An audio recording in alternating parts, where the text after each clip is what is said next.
Assalamu alaikum, welcome to the new lecture. This is the practical part of the previous lecture. In previous lecture we studied about in which fashion the constructor and destructor are called for different types of variables. Now in this lecture we are going to practically see how these can be demonstrated. So पहले basic program लिख देते हैं hash include iostream hash include string using namespace std int main return 0. Save the program. This is lecture 744.7. Okay, we will demonstrate how constructors and destructors are called. So let me take a class. उसी तरह simple class लेते हैं student. बार बार ये class इसलिए ले रहा हूँ ताकि आप लोगों को कॉन्सेप्ट समझ आए. ठीक है, अगर मैं डिफरेंट क्लास लूँ तो शायद आप लोग उसके सिंटेक्स वगैरह या उसके जो कॉन्सेप्ट है क्लास का सिंपल कॉन्सेप्ट उसमें कंफ्यूज हो जाए. इसलिए एक स्टूडेंट क्लास बार बार मैं ला रहा हूँ ताकि आप लोग स्टूडेंट के ये डाटा वगैरह के साथ फेमिलियर है ऑलरेडी, लेकिन जो कॉन्सेप्ट मैं समझाना चाह रहा हूँ ताकि वो आप वो कॉन्सेप्ट आसानी से पिक कर सकें. सो एक स्ट्रिंग टाइप डेटा मेंबर लेते हैं नेम, दूसरा लेते हैं int age. Now the public part starts from here and इसका एक कंस्ट्रक्टर लेते हैं स्टूडेंट. ठीक है, और इसमें इस तरह करते हैं कि स्ट्रिंग n दो पैरामीटर पास कर देते हैं int a. ठीक है, और स्ट्रिंग नेम असाइन n और एज असाइन a, और इसके साथ सी out.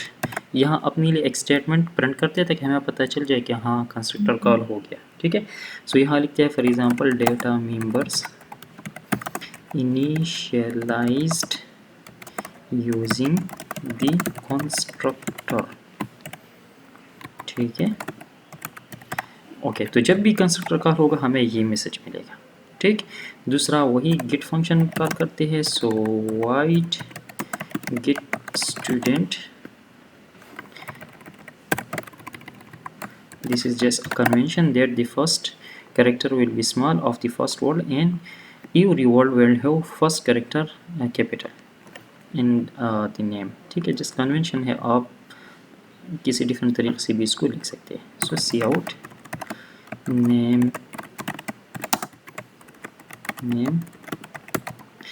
and cout as.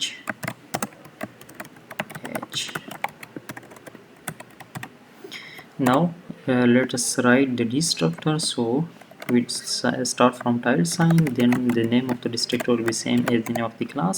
It will have no return type and have no parameters. See out, this is the destructor or int l. Okay, अब इस तरह करते हैं. एक हमने थ्योरी में पढ़ा था कि for global objects before the execution enter into the main function, the constructor of the global object will be called. तो इस तरह करते हैं कि यहाँ एक ग्लोबल ऑब्जेक्ट लेते हैं स्टूडेंट, फॉर एग्जांपल s1, और इसको इनिशियलाइज करते हैं फॉर एग्जांपल सईद और 30. ठीक है, और प्रोग्राम रन करते हैं या यहाँ पर लिखते हैं सी out this is start of the main function in L. ठीक है, सी out this is int of the main function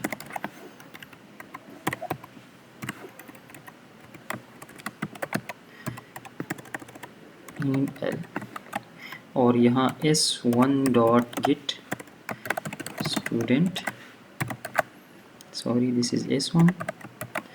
okay, अभी इसको रन करते हैं. तो अकॉर्डिंग टू दी थ्योरी सबसे पहले इसका कंस्ट्रक्टर हमें आउटपुट में मिलना चाहिए. मींस ये स्टेटमेंट डेटा मेंबर्स और इनिशियलाइज यूजिंग कंस्ट्रक्टर, फिर ये स्टेटमेंट, फिर हमें ये आउटपुट मिलना चाहिए नेम और एज, और उसके बाद ये, और उसके बाद destructor, because in theory we have studied that for global objects the constructor is called before any other function including the main, and the destructor is called when the main terminates. तो destructor main termination से पहले यहाँ पर call होना चाहिए, और हमने ये भी कहा था कि इधर एग्जिट फंक्शन इज कॉल्ड। तो देख लेते हैं मुख्तलिफ जितनी भी हमारे पास ऑप्शन है वो ट्राई कर देते हैं। देखिए data members are initialise using the constructor, जिस तरह हमने थ्योरी में पढ़ा था उसी तरह ही है। देखिए मेन एग्जीक्यूशन में first term this start of the main है, लेकिन हमें आउटपुट में क्या मिला, data members of initialise using constructor, means constructor main से पहले कॉल हो गया, फिर मेन कॉल हो गया, फिर जो फंक्शन हमने यहाँ पर कॉल किया है वही फंक्शन कॉल हो गया, उसके बाद this is end of the main, और मेन जब ख़त्म हो रहा है तब हमारे पास यहाँ पर दिस डिस्ट्रक्टर कॉल हो गया। ठीक है, इसके साथ साथ हमने कहा था कि एग्जिट फंक्शन के थ्रू भी हमारे पास इसका डिस्ट्रक्टर कॉल होगा। तो एग्जिट फंक्शन लिख देते हैं, एग्जिट फंक्शन हम इस तरह लिख देते हैं, इसमें एक पैरामीटर पास करते हैं। तो इसको अभी रन करते हैं। हाँ, तो देखें कंस्ट्रक्टर पहले कॉल हो गया, ठीक है, फिर this start of the main, फिर जो फंक्शन हमने यहाँ पर कॉल किया इसका आउटपुट हमें मिल रहा है, और उसके बाद दिस इज डिस्ट्रक्टर। यहाँ पर एग्जिट फंक्शन के थ्रू हम प्रोग्राम को ख़त्म कर रहे हैं, तो ये स्टेटमेंट रन नहीं हो रहा है, लेकिन हमारा इस ऑब्जेक्ट का डिस्ट्रक्टर रन हो रहा है। ठीक है, so this is how constructor and destructor are called for global objects. हाँ, हमने ये भी कहा था कि फॉर अबोर्ट फंक्शन, ये तो एग्जिट है, अबोर्ट फंक्शन के लिए डिस्ट्रक्टर कॉल नहीं होता। For abort function the destructor of the global object is not called. तो अभी ये देख लेते हैं कि अबोर्ट फंक्शन के लिए कॉल हो रहा है या नहीं। तो देखें अबोर्ट फंक्शन के केस में हमारे पास डिस्ट्रक्टर कॉल नहीं हुआ, कंस्ट्रक्टर कॉल हुआ, this start of the main, जो फंक्शन हमने कॉल किया है वो कॉल हो गया, और अबोर्ट के केस में हमारे पास ये स्टेटमेंट भी रन नहीं हुआ और डिस्ट्रक्टर भी रन नहीं हुआ। ठीक है, so this was about the global objects. अब इस तरह करते हैं कि एक लोकल ऑब्जेक्ट लेते हैं। ठीक है, लोकल ऑब्जेक्ट मीन्स यहाँ पर मैं लेता हूँ स्टूडेंट S2, और इसमें फॉर एग्जांपल पास करते हैं अकबर और 32 फॉर एग्जांपल। ठीक है, तो according to the theory now this is local object, automatic local object. According to theory सबसे पहले ये स्टेटमेंट रन होना चाहिए, फिर इसका कंस्ट्रक्टर रन होना चाहिए, फिर ये जो फंक्शन हमने कॉल किया ये रन होना चाहिए, उसके बाद ये रन होना चाहिए, और उसके बाद जब मेन ख़त्म हो रहा है तो हमारे पास इसका डिस्ट्रक्टर रन होना चाहिए। तो एग्जीक्यूट करके देख लेते हैं। Sorry, this is S2 not S1 in this case. ठीक है, ओके, तो देखें this is start of the main function. ठीक है, सही है, फिर इसका कंस्ट्रक्टर, तो देखिए data member initialise using constructor, फिर हमने गेट स्टूडेंट कॉल किया है, so this is the output of the get student, फिर this is in of the main function, तो वही आ रहा है, और उसके बाद दिस इज डिस्ट्रक्टर, तो डिस्ट्रक्टर कॉल हुआ है। सो बिल्कुल जिस तरह हमने थ्योरी में पढ़ा था उसी तरह हमें आउटपुट मिल रहा है। अभी थ्योरी में हमने लोकल ऑब्जेक्ट्स के बारे में ये पढ़ा था कि local objects destructor for the local objects are not called in the case of exit as well as in the case of abort. तो अभी देख लेते हैं कि एग्जिट और अबोर्ट के केस में वाकई में हमें डिस्ट्रक्टर कॉल नहीं हो रहा है या क्या हो रहा है। तो देखिए start of the main, constructor का कॉल हो गया, जो हमने फंक्शन कॉल किया वो कॉल हो गया, और फ़ौरन एग्जीक्यूशन ख़त्म हो गया, ये स्टेटमेंट भी रन नहीं हुआ और डिस्ट्रक्टर भी हमारे पास कॉल नहीं हुआ। ठीक है, तो जिस तरह थ्योरी में हमने पढ़ा था उसी तरह है, और same is the case for the abort function. तो अबोर्ट फंक्शन के केस में भी सेम आउटपुट हमें मिलना चाहिए। यस, और सेम आउटपुट हमें मिल रहा है, कंस्ट्रक्टर कॉल हो गया, ठीक है, sorry main function start, constructor और गेट फंक्शन, और बस बात खत्म। ठीक है, now let me take static object. For example this is static object. तो स्टैटिक के केस में हमने ये कहा था कि ये हमारे पास एग्जिट फंक्शन के केस में इसका डिस्ट्रक्टर कॉल होगा। तो अभी देख लेते हैं कि गेट स्टूडेंट के बाद दिस इज डिस्ट्रक्टर हमें मिल रहा है, यस। लेकिन स्टैटिक को डिमॉन्स्ट्रेट करने के लिए एक और अच्छा तरीका ये है कि मैं इसको इस तरह कमेंट कर दूं और यहाँ एक और फंक्शन लिख दूं। ठीक है, वाइड फंक्शन, ठीक है। चले इस तरह भी ठीक है। और इसमें मैं ले लूँ स्टैटिक स्टूडेंट s3, एक और ऑब्जेक्ट मैं ले रहा हूँ, ठीक है। और इसके अंदर पैरामीटर देता हूँ अहमद और फॉर एग्जांपल 10 और फिर s3 डॉट गेट स्टूडेंट, बस। तो अकॉर्डिंग टू द थ्योरी इस फंक्शन को मैं जितनी बार भी कॉल कर दूँ इसका कंस्ट्रक्टर और डिस्ट्रक्टर में सिर्फ एक बार कॉल होना है।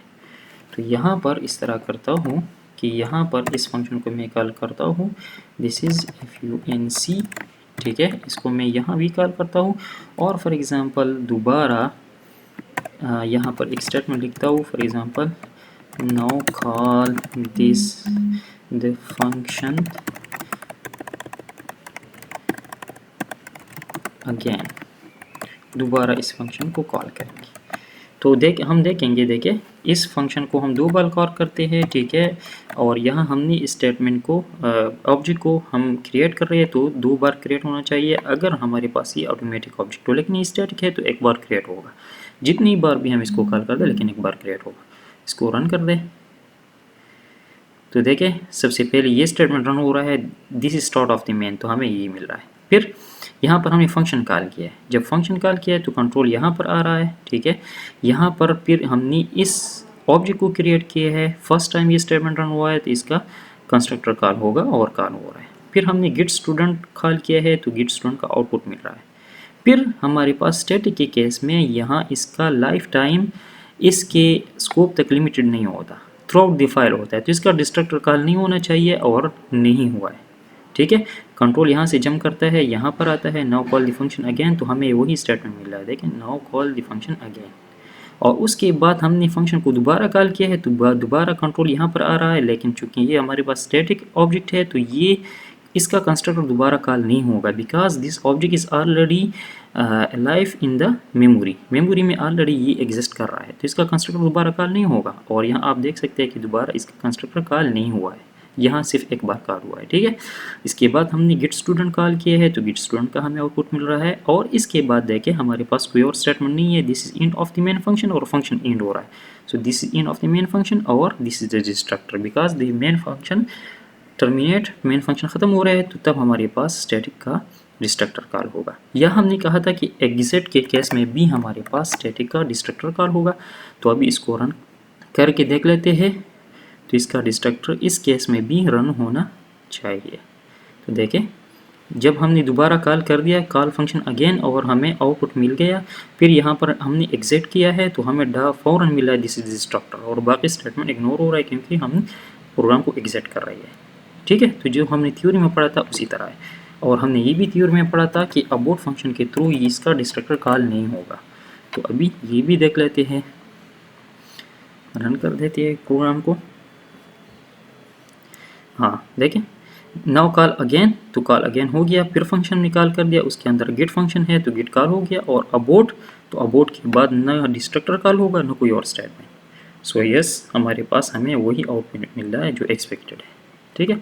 So this is how constructor and destructor are called for different type of variables. Thank you so much for watching. Please keep watching the videos and subscribe my channel. Allah Hafiz.